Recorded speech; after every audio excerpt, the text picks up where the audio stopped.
Live y que les digo hola muchachos.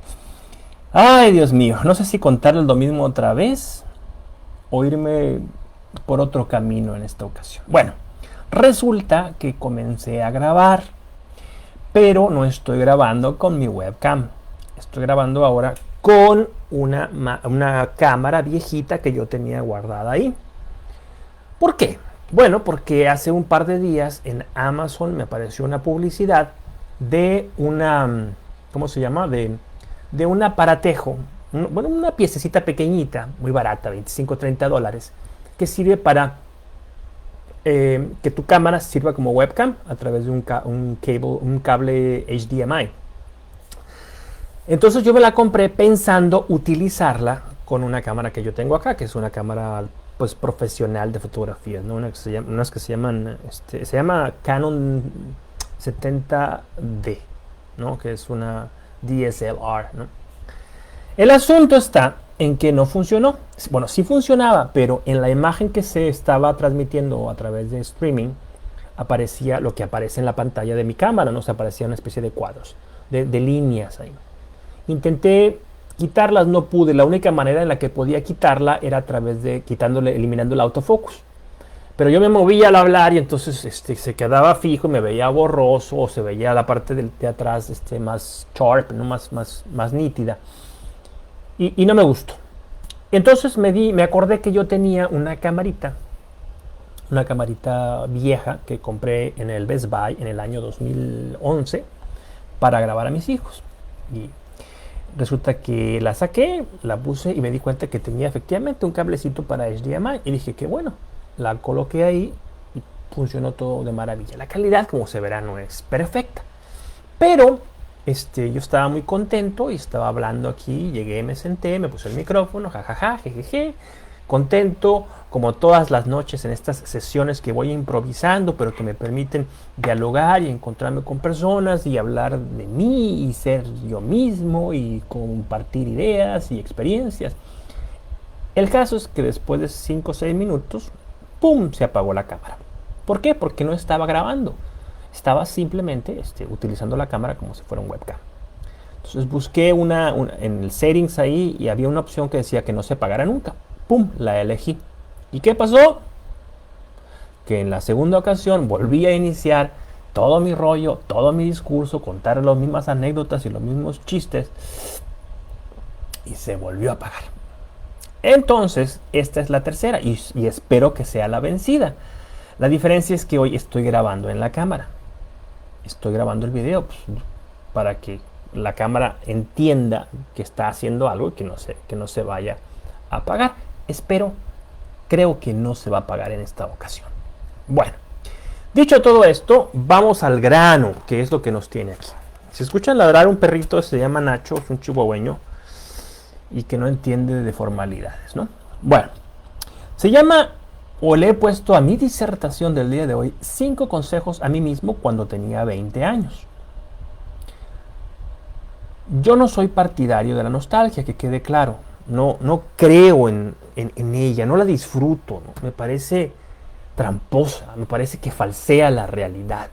Jamás me verán diciendo cuando era niño y jugaba con mis primos y mis amiguitos y mis hermanos y que cuando iba a la casa de mis abuelitos, toda esta fantasmagoría, toda esta quimera familiar, la verdad es que me parece ficción, pura ficción. Yo prefiero vivir con la mirada puesta en el porvenir, porque el porvenir es un partido por jugar. En el porvenir yo tengo todavía vela en el entierro, puedo modificar, puedo hacer cosas, puedo meter goles. Pero en el pasado el partido ya terminó. No hay absolutamente nada que yo pueda hacer que modifique el pasado. El pasado está siempre detrás de un cristal, no podemos tocarlo. Podemos verlo, podemos recordar, pero no podemos hacer nada. Y es tonto estar tratando o gastando energías en algo que es imposible. Siempre me recuerdo de aquella película, una película mexicana muy famosa de los años 60 que se llama Macario, que seguramente tú ya viste también, ¿no? La repetían ahí 100,000 veces por la televisión. Es una película, si no me equivoco, de Roberto Gabaldón. Es una película en blanco y negro, con Ignacio López Tarso como el Macario, como el personaje principal, y está basada en un texto de Traven, ¿no? De B. Traven. El caso es que, siendo niño, yo vi esa película y hubo algo que se me quedó muy grabado. Y es una de las escenas finales, o creo que es la escena final, en la que ya en el inframundo, en las grutas, el Macario quiere escapar de la muerte. Y la muerte se ríe de él, pero le dice algo, le dice, no intentes escapar, es en vano. Son tus hechos los que te persiguen. Tú los arrastras, ¿verdad? Y es verdad, nosotros arrastraremos hasta el fin de nuestras existencias las consecuencias de las acciones que nosotros hicimos en el pasado. Dicho esto que voy a hacer ahora entonces adquiere un carácter diferente. No es nostalgia, es retórica, nada más. Es visualizar, imaginar que voy y me encuentro conmigo mismo, que soy un mozalbete de 20 años, y le doy 5 consejos sobre la vida. Obvio, estos consejos nacen de mi experiencia, entonces le llevo mucha ventaja a ese muchacho de 20 años. Pero creo que al reflexionar estas cosas, uno puede entresacar aprendizajes para el tiempo presente y para el tiempo futuro. En eso sí creo, fíjense. En eso sí creo. Y tan creo que estoy aquí ahora hablando delante de esa vieja camarita. Creo profundamente en la capacidad de reinvención de las personas, en la voluntad creadora, en la capacidad de rectificar el camino, en la capacidad de aprender del pasado. Si de algo sirve el pasado es porque tiene un carácter pedagógico maravilloso, ¿no? Para quienes se detienen a leerlo críticamente. Bueno, el primer consejo que me diría a mí mismo es el siguiente. Mira, Alejandrito, no eres tan inteligente como crees. Y yo sé que a ese mí mismo de 20 años le hubiera dolido muchísimo esto. Porque estaba convencido, desde su estupidez, de muchas cosas que no eran. Entonces, cuando una persona cree que es más inteligente de lo que es una persona que a mi juicio tiene 3 características. Primero, es una persona soberbia, extremadamente soberbia. Cree que no necesita a nadie más, que no necesita la ayuda de nadie más, que no necesita el amor de nadie más, que no necesita la compañía de nadie más. Está, como se dice en inglés, full of himself, ¿no? Lleno de sí mismo. Es una estupidez, es una tontería. Somos seres gregarios, nos necesitamos. No llegamos lejos si caminamos solos. Entonces adquirimos una lectura unívoca, es decir, única, radical, ¿no? Y creemos que las cosas que nos pasan por la cabeza son verdaderas, son ciertas. Las damos por ciertas. Fíjate qué terrible es eso. Es decir, estamos viviendo en una ilusión. ¿Por qué? Bueno, a los 20 años uno es un tonto, ¿no? Pero hay quienes lo viven durante toda su vida. ¿Por qué? ¿Por qué vive uno en una ilusión? Porque uno no tiene crítica, mucho menos autocrítica. Mucho menos autocrítica. Entonces, si uno es soberbio, es uno además un imprudente. Uno es tremendamente imprudente. Seguramente a ti te ha tocado alguna vez estar departiendo por accidente o qué sé yo, en alguna mesa, en una fiesta, con alguna persona que lo sabe todo, que quiere hablar siempre, que le ha pasado exactamente lo mismo que a ti, pero mejor, ¿no? Que tiene la respuesta y la solución para todas las preguntas y todos los problemas. Son personas repelentes, son personas de las que uno quiere huir lo más pronto posible, ¿no? Entonces, hay que entender una cosa. Nosotros, los seres humanos, somos seres gregarios y nos hacemos fuertes en la reunión con otras personas, en la colaboración, en el trabajo de equipo. ¿Ya? Entonces, si renunciamos a la vida social, nos estamos amputando nosotros gran parte de nuestras posibilidades. El mito del héroe romántico es una absoluta tontería. Es una gilipollez, dirían mis amigos españoles, ¿no? Es una estupidez. No hay tal.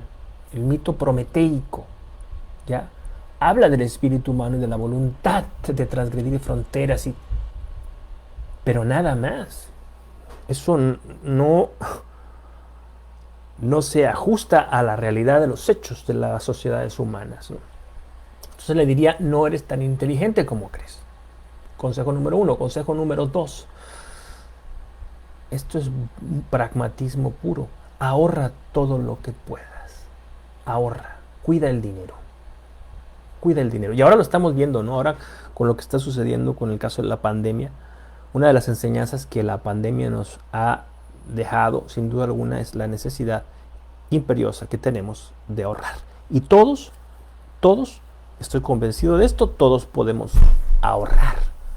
Todos podemos cuidar el dinero. Todos podemos ser prudentes con el dinero, ¿no? Gasta poco, me diría a mí mismo. Gasta poco, gasta muy poco. No necesitas tanto. Aprende la ley del dinero.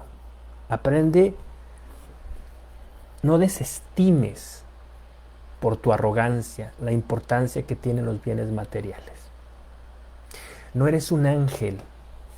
No digas, es que yo no tengo posesiones porque yo soy como el nuevo San Francisco de Asís, y soy una anacoreta, y como yo tengo puesta mi inteligencia y mi corazón en bienes elevados, en bienes que trascienden lo material, yo desdeño la basurilla del día a día, esas cosas de la fatuidad y de... No, esas son tonterías. Es absolutamente dignísimo y necesario y espacio necesario aprender a administrar, aprender la ley del dinero, ser conscientes de los recursos que tenemos a nuestro alrededor, cómo adquirirlos y cómo administrarlos. Es importante que nosotros aprendamos no solamente a ahorrar por ahorrar, ¿no? Que esa es una especie de intuición muy pueblerina que muchas de nuestras abuelas, abuelos tenían, que es poner el dinero ahí debajo de la cama, ¿no? No me refiero a eso, me refiero a ahorrar, pero a administrar, a multiplicar, a invertir. Aprenderlo desde joven, eso es algo que no nos enseñaron, por lo menos a mí, que no me enseñaron a mí ni en mi casa ni en la escuela. Me enseñaron ahí en mi casa, pues qué sé yo, algunos modales, ¿no? Decir hola, buenas tardes, buenas noches, gracias, todo este tipo de cosas.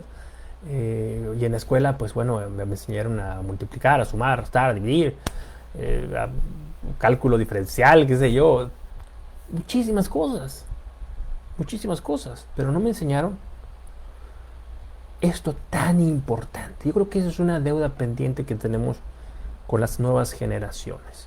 Y yo veo con alegría que esto va cambiando, cada vez hay menos prejuicios en torno al dinero.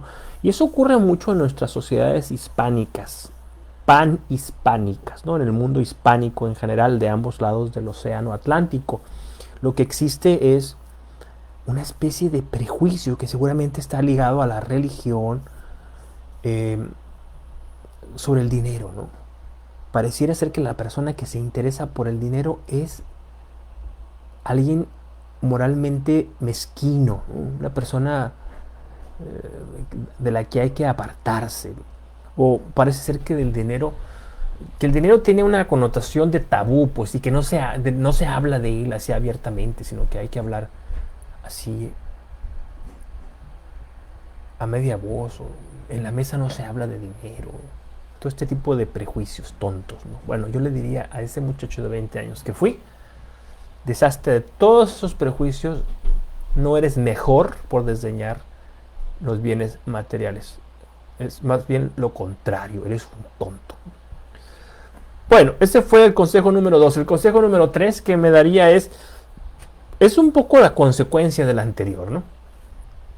Abre un negocio. Aprende el mundo del comercio, el mundo del emprendimiento, el mundo de la empresa. Yo leí hace algunos años, muy pocos años, hace un par de años, 2, 3 años, unos textos maravillosos de un pensador, un filósofo español, Antonio Escotado, un filósofo liberal o anarcocapitalista, ve tú a saber qué es, pero que se llama Los enemigos del comercio. Son 3 tomos gordotes, ladrillos. Y los leí con calma. Y lo que yo ahí leí transformó mi vida de alguna manera. Me quitó una especie de sombra de los ojos y me enseñó a ver la realidad de otra manera. Me enseñó la importancia que el comercio ha tenido a lo largo de la historia de la humanidad como elemento transmisor de cultura, de tradiciones, constructor de civilizaciones. ¿Ya?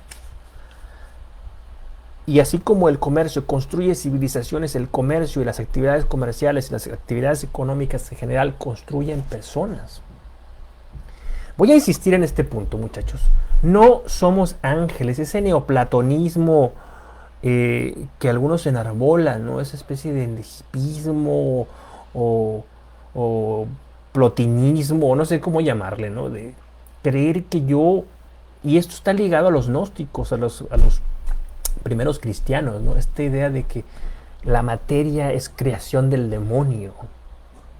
Y como todo lo que es material se deteriora y se rompe, se quiebra, se muere.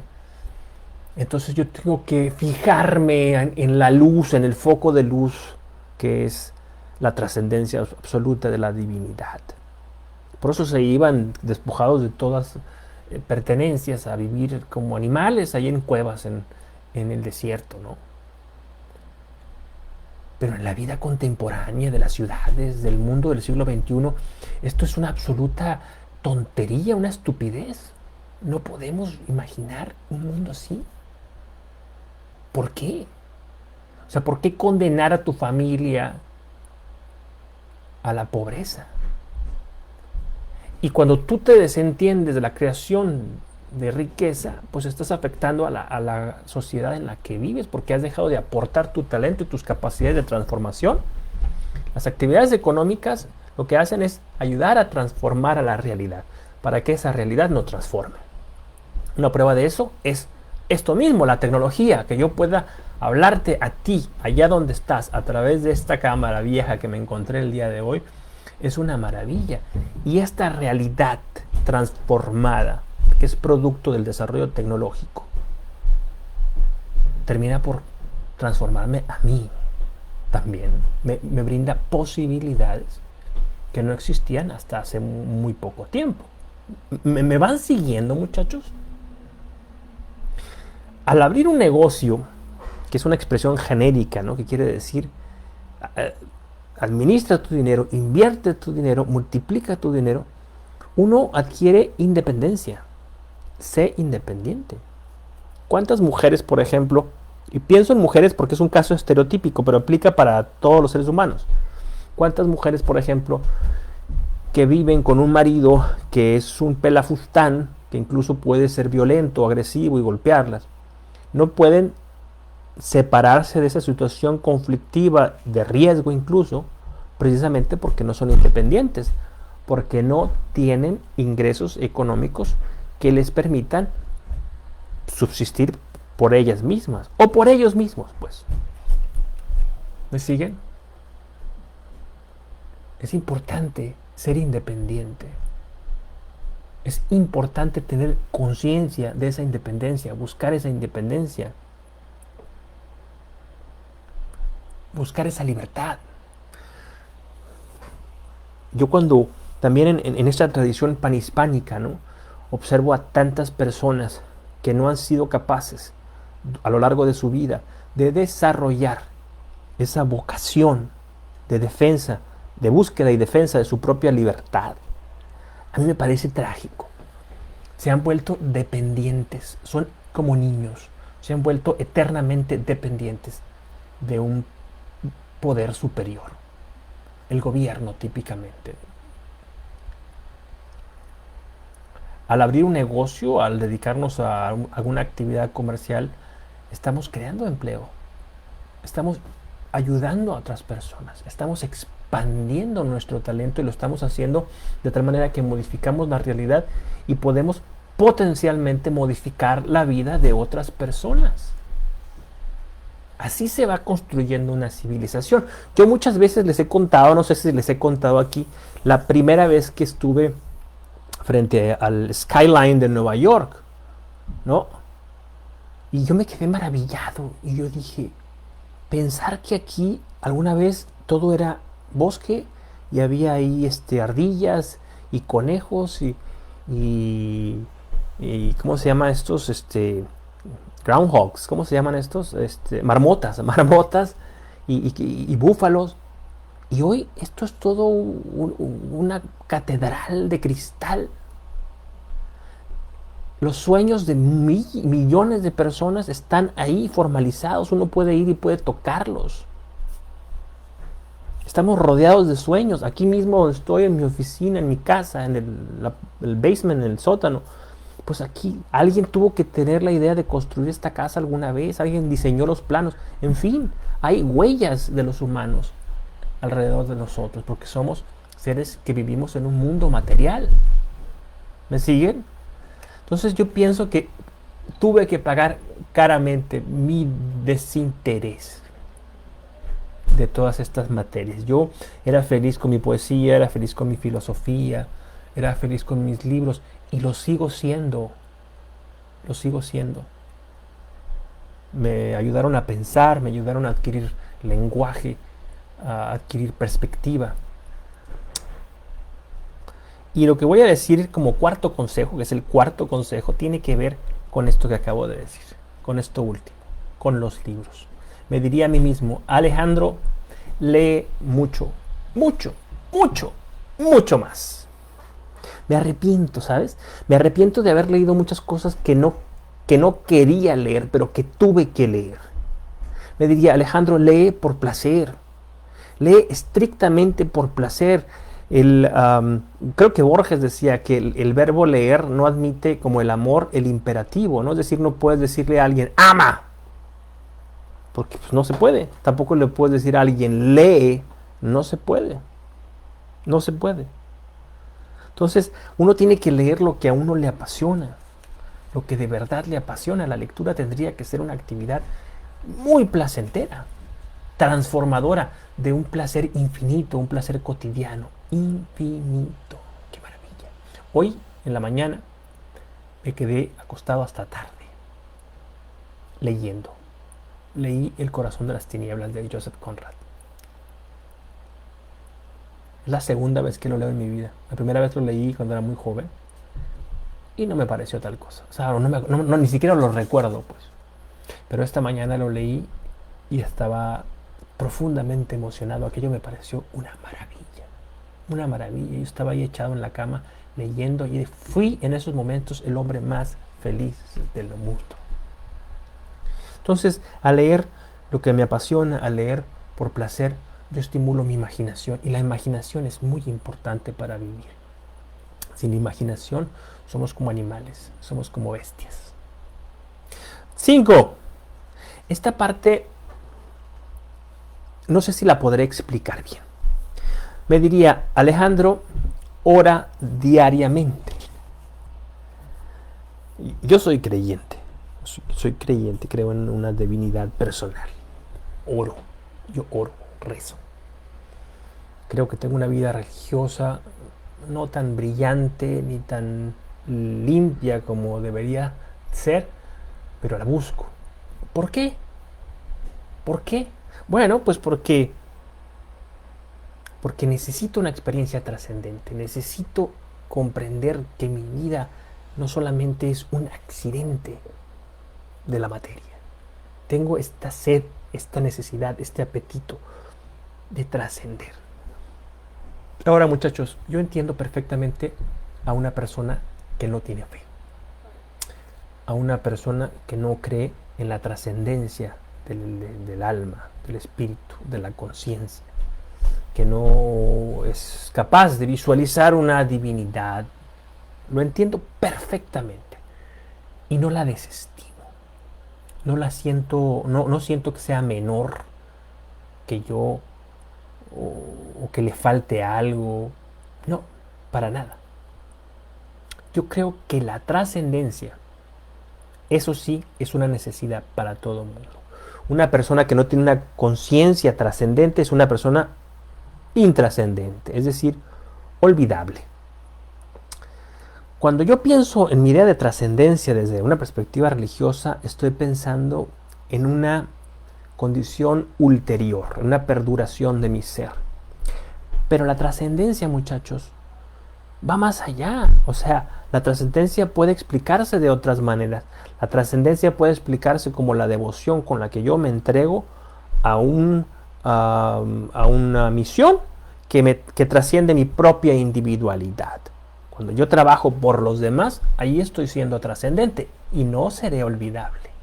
Las grandes almas que han pasado por este mundo han sido todos, sean creyentes o no, trascendentes. Y ahí está el detalle, como dice Cantinflas. Una religiosidad laica que es posible vivir. Que yo no vivo porque yo tengo fe, porque soy creyente, pero esa es mi opción de vida. No quiero imponérsela a nadie más. Entonces, yo me diría, ora diariamente, porque al orar diariamente estoy fomentando mi fe, estoy fortaleciéndola, la estoy robusteciendo, la estoy haciendo más efectiva, más útil. La fe nos ayuda a vivir, la fe nos ayuda a navegar en esas horas inciertas, en esos días aciagos. La fe, lo decía ayer, ¿no? Es dadora de sentido, le da un sentido a las oscuridades de la vida. Y eso es importante para mantener la cabeza, el corazón, sobre todo, en su sitio, ¿no? Al orar diariamente, pues decía, uno se sabe trascendente. Al orar diariamente, uno confía en Dios. Y la confianza aquí es importante. Uno confía en Dios, y si uno no cree en Dios, confía en la vida. Da igual. Da igual porque, como diría Joseph Campbell, son máscaras de la eternidad, dice Joseph Campbell, el antropólogo norteamericano. Cuando yo digo Dios, ¿qué digo? Estoy utilizando una metáfora, estoy utilizando una máscara, una mitología determinada, ¿no? Cuando yo digo la vida, pues estoy utilizando una mitología moderna, ¿no? Estoy hablando de fuerzas, de energía, del devenir de los hechos, qué sé yo, pero le estoy dando un carácter definitorio sobre mí. Y además confío en la razón de ser de esa fuerza, de ese Dios o de esa vida. ¿Me explico? Pero es importante tener conciencia de esto. Me parece que si renunciamos a esto, estamos reduciendo el potencial humano que tenemos nosotros. Estamos empequeñeciéndonos. Y de lo que se trata es de crecer, de evolucionar, de expandirnos, no de empequeñecernos, no de envilecernos, no de acobardarnos, ¿no? Cuando uno tiene fe, cuando uno confía en Dios o en la vida, cuando uno se sabe trascendente, uno sabe lidiar mejor con los problemas. Uno no cae fácilmente en la desesperación. Y eso es muy bueno desde un punto de vista pragmático, porque al no caer en la desesperación mantenemos la lucidez, pensamos mejor, tenemos una mayor capacidad para resolver problemas. Pensamos en el mundo de la empresa que mencioné hace unos momentos, ¿no? No es un mundo fácil, es un mundo difícil, un mundo lleno de contratiempos, de caídas, de pérdidas. Vemos lo que está pasando hoy en el mundo con la pandemia. Miles y miles y miles y miles de negocios que se fueron a la quiebra, que desaparecieron. ¿Cómo darle sentido a ello? Bueno, asumiendo nuestro carácter trascendente, asumiendo un estado sereno, un estado de calma para pensar, para reconstruirnos, para rehacernos, para rearticularnos, para seguir adelante siempre. Porque este partido todavía no se acaba, para seguir caminando. Somos peregrinos, lo decía ayer o antier, ¿no? Te caes, te limpias el polvo, si hay que descansar, se descansa. Y después se sigue caminando. Perder un empleo, perder un negocio, puede sonar un poco cruel que lo diga yo en este momento, pero no es una tragedia. No es una tragedia, es un gran contratiempo, sí. Es un contratiempo doloroso, también. Pero una tragedia no es. La tragedia no admite reversibilidad. La muerte de una persona es una tragedia. Nadie la va a sacar de la tumba. Punto, se acabó. No se puede cambiar. No se puede volver al estado anterior de que eso suceda. Sin embargo, miles de veces nosotros vemos como una persona que pierde un empleo, que pierde un negocio, pues resulta que en 2-3 años tiene un empleo mejor o tiene un negocio mejor que el que tenía. Eso es totalmente posible, ¿verdad? Eso pasa, eso sucede todo el tiempo. Bueno, esos 5 consejos que me hubiera dado a mí mismo tienen mucho de un guiño, ¿no? A ti y a mí mismo, ¿no? ¿Por qué? Porque siempre es posible empezar de nuevo. Siempre es posible aprender de nuevo. Siempre es posible recomponernos a nosotros mismos, enderezar el camino, enderezar el rumbo, dirigirnos a buen puerto. Yo creo que esto de lo que he hablado sigue siendo muy útil para todo mundo, no solamente para mí, ¿no? Que va para todo mundo. En fin, muchachos, parece que la cámara esta funcionó y ahora ya sé lo que tengo que hacer. Tengo que ponerle rec ahí para grabar cuando esté utilizándola como una webcam, ¿no? Ha sido un placer estar aquí con todos ustedes esta noche, una noche más. Es viernes, ya no vuelvo hasta el lunes y creo que lo voy a hacer todos los días, manteniéndolo en 30 minutos. Ahora no he definido la hora todavía. No sé cuál será la hora que mejor me convenga. Yo estoy pensando que las 10 de la noche puede ser una buena hora. 10 de la noche tiempo mío, tiempo del este de los Estados Unidos. En este momento son las 10:47 de la noche. 10:47, no sé qué hora exista allá donde tú te encuentres. Pero bueno, 10 hora del este de los Estados Unidos. A partir de lunes voy a empezar ahora sí ya sistemáticamente. Sobre todo que ya tecnológicamente pues ya probé cómo funciona esto del live o del live streaming o no sé cómo se diga, y ya tengo esta vieja amiga, esta vieja camarita que me va a ayudar a que bueno, la calidad sea un poco mejor. Que tengas una excelente noche y que tengas un excelente fin de semana. Nos vemos en la próxima ocasión, el lunes, si Dios quiere.